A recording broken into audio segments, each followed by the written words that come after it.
What is going on, guys? Welcome back to the channel.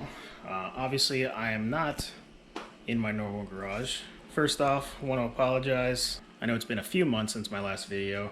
I was actually dealing with a last minute move across the country, so I didn't have a chance to necessarily get a whole lot of work done before the move and dealing with getting settled in. But as you can see, we're pretty well settled in a new garage. I got myself a 2-car garage finally. Got a little more room. In the last video, you saw me finishing up the body panel quarter skins. Again, with the last minute move, I was just kind of scrambling to get the car at least put back together enough to get it on a trailer. I got the lower windshield support in. I got the windshield put back in, quarters primered, trunk back on. I haven't really touched anything since then except for a little bit of Bondo work, but I'm gonna put aside the metal work for now. Today's project is gonna be upgrading the brakes on this car. So I know I haven't really gone into detail on what's going on under the hood here, but I've got a 6-liter LQ4 out of a 2000 Silverado that I pulled out years and years ago. The brakes are a power disc brake conversion kit that I got for Performance Online. Not sure on the size of the booster, 7-inch booster I believe, with a, I don't know, pretty generic GM style master cylinder. Obviously the 8.8 that's in the rear of the car has disc brakes also. So the problem that I'm running into with this current setup is I don't know if the engine's not putting out enough vacuum for this booster, or if this combination is not sufficient for 4-wheel disc brake system, being that it was only intended to be power front discs with rear drums. But I've always had less than ideal braking with this car. The vacuum booster, I believe, has a torn diaphragm also. It doesn't always want to stop with power. So anyway, that brings me to what I'm doing today. I went to the junkyard recently and I pulled out a Hydrobooster from a 2004 Suburban. So this is going to replace the vacuum booster that I have. It's going to get connected to the power steering pump. I also got the master cylinder that comes with it, and I cleaned up the old reservoir, nice and clean. Also pulled out the appropriate power steering pump from a Hydroboost truck that has 2 return lines, or 2 return fittings that'll be used for, one return will be from the Hydroboost itself, right here, and the other one will be from the return side of the steering box. Also got all the hoses and a proportioning valve to go with it. Now the mounting bracket that's on here obviously fits the Suburban, and it's not going to fit the Nova, but luckily it's actually a little bit too big. So what I'm gonna do is push out these studs, make a template, and be able to re-drill the holes and trim off any excess to make it look good and get it to fit in the car. So I'm not gonna worry too much about that. So far I've only just roughly mocked this up into place. I've taken measurements from the firewall mount to the end of the master cylinder, and even though this Hydro booster is actually an inch shorter than the vacuum booster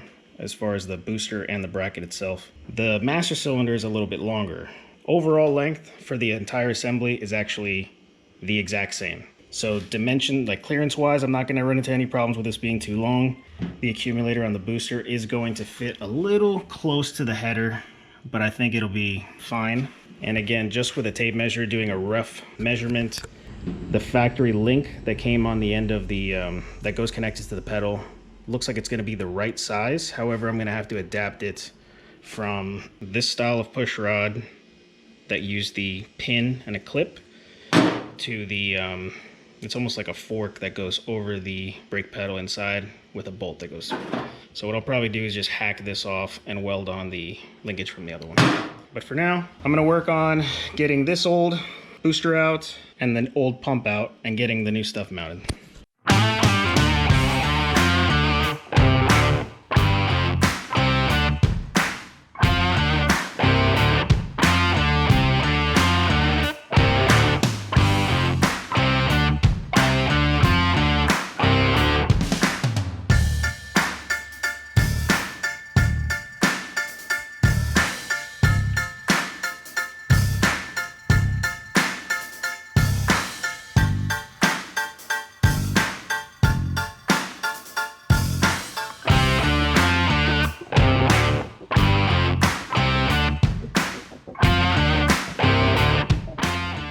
All right, got the master cylinder disconnected, still connected with the hard lines. I got the booster out. you can get a good look at what I did for my clutch setup. I basically fabricated my own hydraulic clutch conversion kit. You can buy these from, there's a few manufacturers online that make these, but essentially it's a bracket that bolts to the firewall and has a hydraulic master cylinder angled downwards and then pointed at the clutch linkage. They're pretty expensive online, so I found myself just a cheap Woolwood master cylinder with remote reservoir, welded up myself a bracket, mounted my reservoir. It was actually a pretty easy upgrade. But now that I got that out, I'm gonna make a template of that mounting surface so that I can cut my Hydroboost bracket.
Alright, so I got my plate made, got the 4 holes measured, center hole.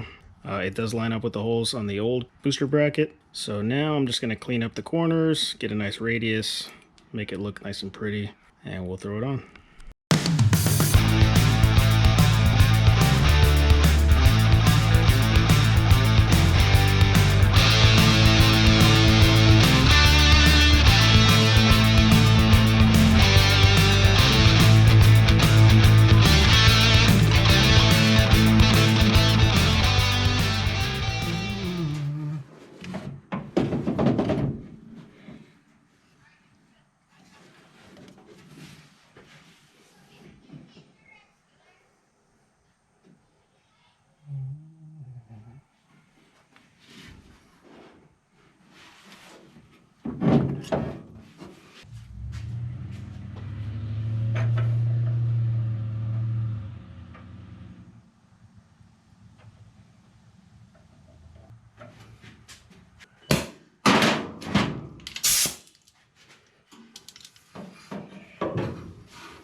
Alright, after messing around with it for a while, I got the plate to the right size that I needed.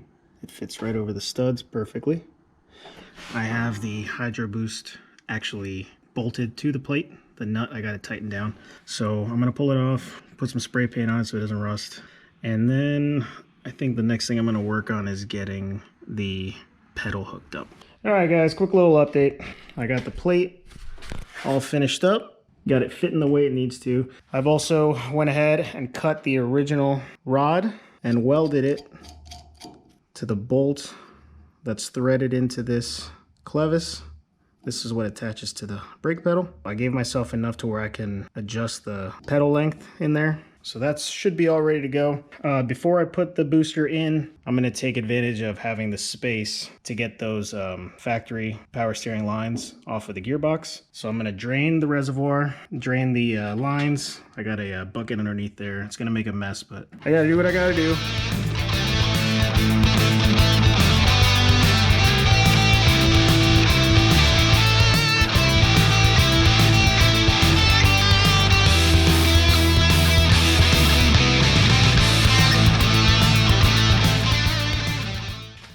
to take a minute to kind of explain what I'm going to be doing as far as lines go. If you're going to LS swap an older GM car, one problem you're going to run into is the power steering pumps. Even though the pumps themselves are identical to the old ones, the ones that come on LSs have metric O-ring fittings. The ones that came on the older GM power steering pumps and Saginaw gearboxes are all inverted flares.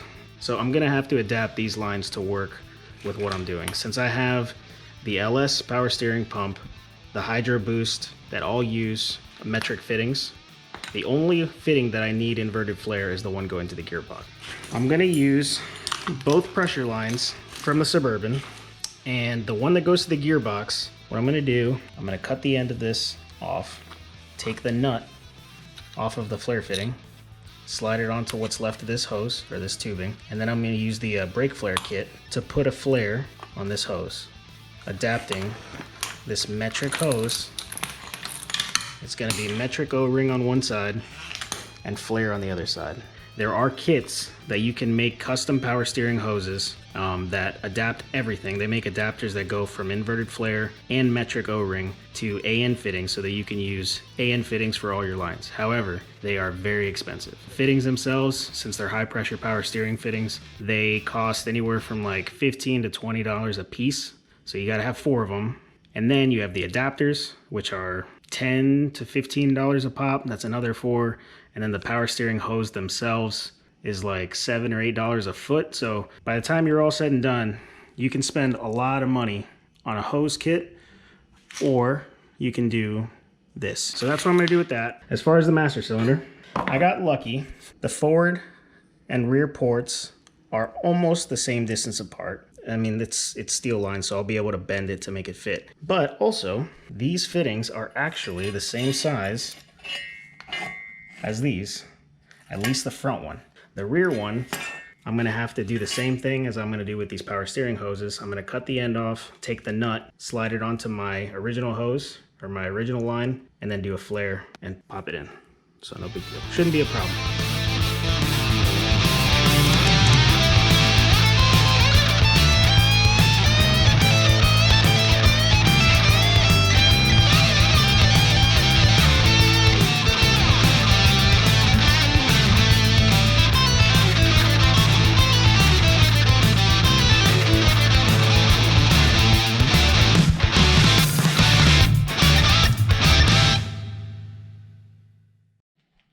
Okay, so this is the new pressure line that I just made.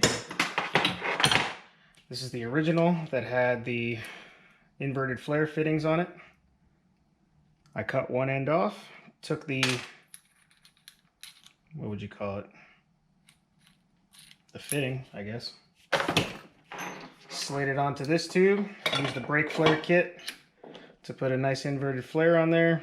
I mean, I think it's nice. I guess we'll see if it leaks, but there's a new pressure line with a, I believe this is M16 with an O-ring on the end, and then this is an 11/16 inverted flare.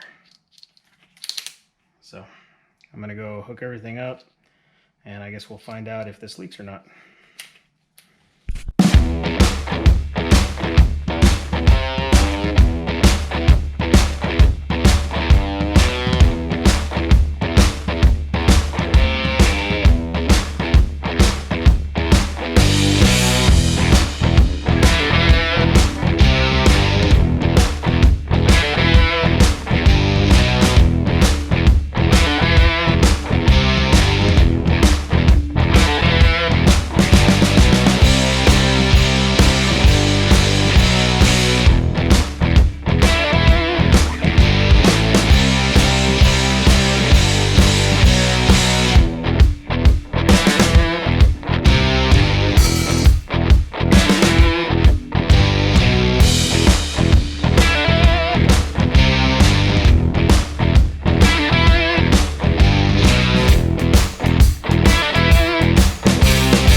I've got the pump for the Hydroboost bolted to the firewall. I've got the pedal adjusted and connected. I got the new power steering pump in and filled with fluid. I've got all the lines ran, the 2 pressure lines, one coming from the power steering to the Hydroboost, and then from the Hydroboost to the power steering box. 2 return lines, one from the Hydroboost and one from the power steering box back to the reservoir. I'm going to start the car, bleed the system, and check for leaks. I want to make sure that my adapted flare fitting is going to work and not leak before I go any further. So I don't have the master cylinder hooked up. It shouldn't do anything. I'm just going to check for leaks. So fingers crossed.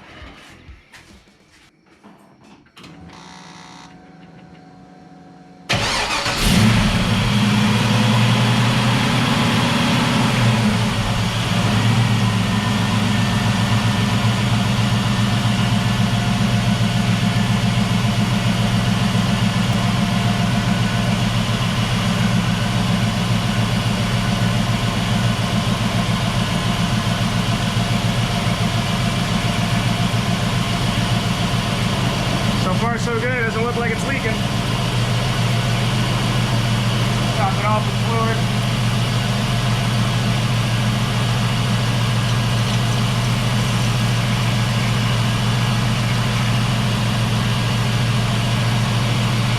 I'm going to cycle the power steering and then the brakes. Alright, so I've bled the power steering system, turned the wheel lock to lock to get all the air bubbles out of it. I've cycled the brake pedal a couple times. I think I've got most of the air out of the system, if not all of it. And just looking real quick, I don't have any leaks from the pressure fittings on the booster or the pump or the power steering rack. If you remember, this is the one that I put a new flare on to get it to fit the inverted flare of the steering box. So no leaks there. That's the one that I was actually most worried about. The last thing I got to do is get the master cylinder mounted, change out this fitting, and then fill up the reservoir with brake fluid and bleed the brakes.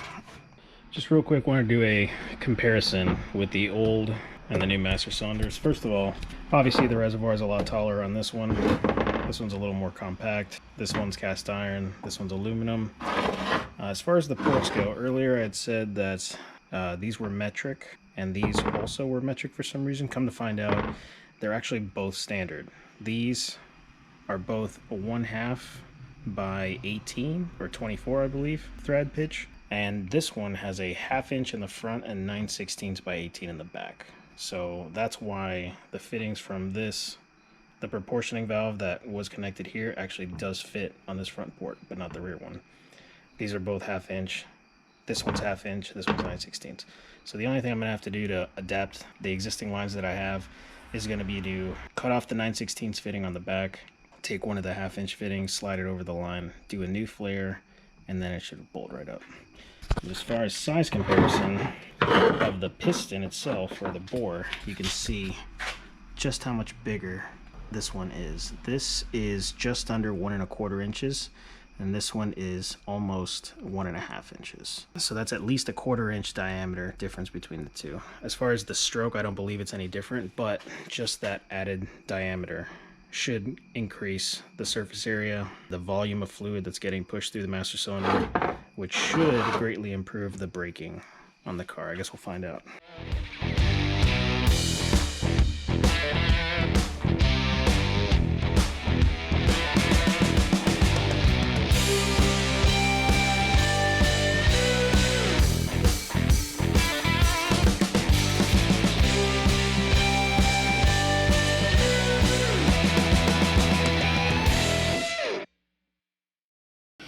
Alright, got the line made, everything's hooked up and tightened down.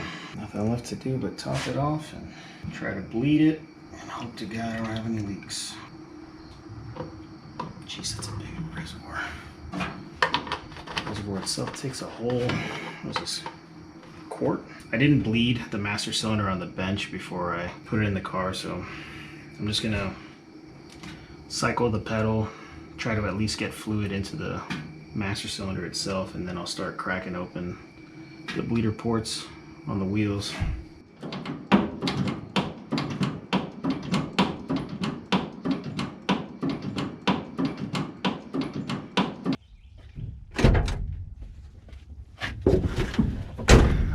guys. I went ahead, checked all the connections over. None of the high pressure lines are leaking. I connected the master cylinder, got the brakes all bled, got all the air out. The pedal feels really, really good. Cycled the power steering through, try to get all the air out of the power steering system. So now it's time to go for the first test drive, see how these brakes feel.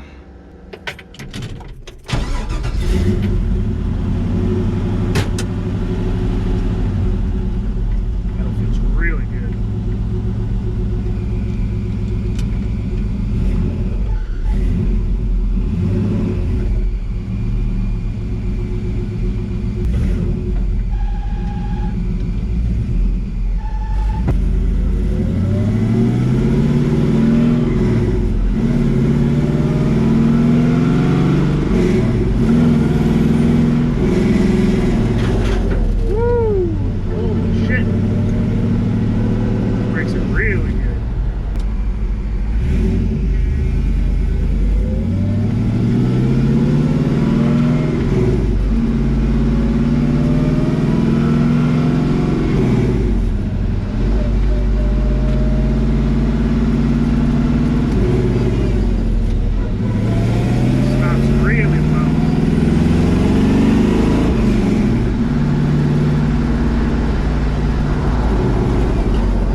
It's actually incredible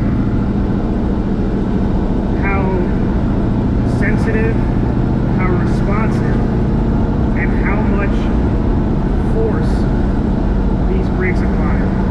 I mean, I guess I shouldn't be surprised. Just the bore size of the master cylinder alone, it's at least a 1/4 inch bigger in diameter. I guess it's a lot more surface area, a lot more volume of fluid. That alone probably was a huge upgrade with the hydraulic assist. Night and day better than the vacuum. Like I said, there might have been something wrong with the vacuum booster I had. I don't know for sure. It seemed to work fine sometimes, but every once in a while, if I got on the brakes a little too fast, like if I had to like stop in an emergency, you could feel the pedal get hard as if there was no vacuum assist at all, and you could hear the engine idling up as if there was like a big vacuum leak. So I don't know if it was something wrong with the diaphragm, like if it had a hole in it or something, but even when it did work,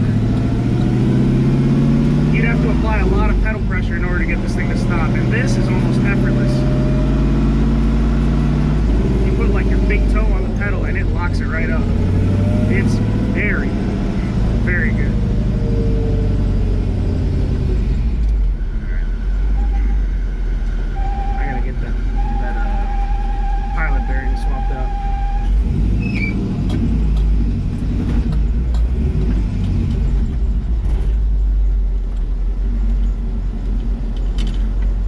Well, super successful test drive. The brakes perform flawlessly. I came back and checked. There are no leaks on any of the lines. The pump is nice and dry. Very, very pleased with how well this came out. I didn't go over it before, but if you're interested in doing a Hydroboost swap in your car, truck, muscle car, anything really, it's not difficult to do. The biggest modification you're gonna have to make is the mounting plate and maybe the linkage for the pedal, but they make all kinds of aftermarket links at different lengths. They make them adjustable.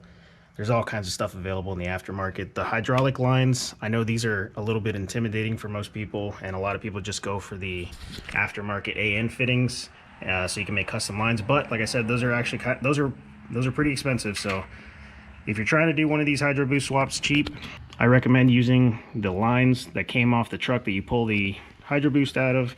You can modify the ends to do to accept inverted flares. That's not that difficult to do. I picked this up at my local salvage yard for $40. I think it was $40 for the Hydroboost. You don't have to do the master cylinder if yours already fits it. Mine wasn't gonna fit, so I did the the master cylinder for, I wanna say that was like 30 something dollars. And you don't necessarily have to do the pump swap if you already have one. I swapped my pump because this one has the 2 return fittings, but you can just add a T and use that to go to a single return if you already have one. So no need for that. That one was like $40 also. So I guess the cheapest you could do this swap, maybe like $40, $50, depending on the prices at your local pick and pull. And you can do all the fabrication yourself. All you really need is a angle grinder and a drill. I didn't have to weld anything except for the linkage, but if you get an aftermarket one, you won't have to do any welding. So anyway, it's one more project done on the Nova. One step closer to having it drivable and reliable, which is what I always wanted for this car. I wanted to have all the performance and style of a muscle car, but the reliability and drivability of a modern car, so I could get in this thing and drive it just like I would my truck. So one step closer. I think after this, the only thing I got left to do is finish up the metal work. Maybe the next episode we'll do the floors inside the car. We got the trunk pan left to do, and then finally start cranking away at the body work, get this thing primed, ready for paint. And once it's painted, we'll move on to interior. But that's it for now. If you enjoy this content, like the video, subscribe to the channel, and we'll see you on the next one.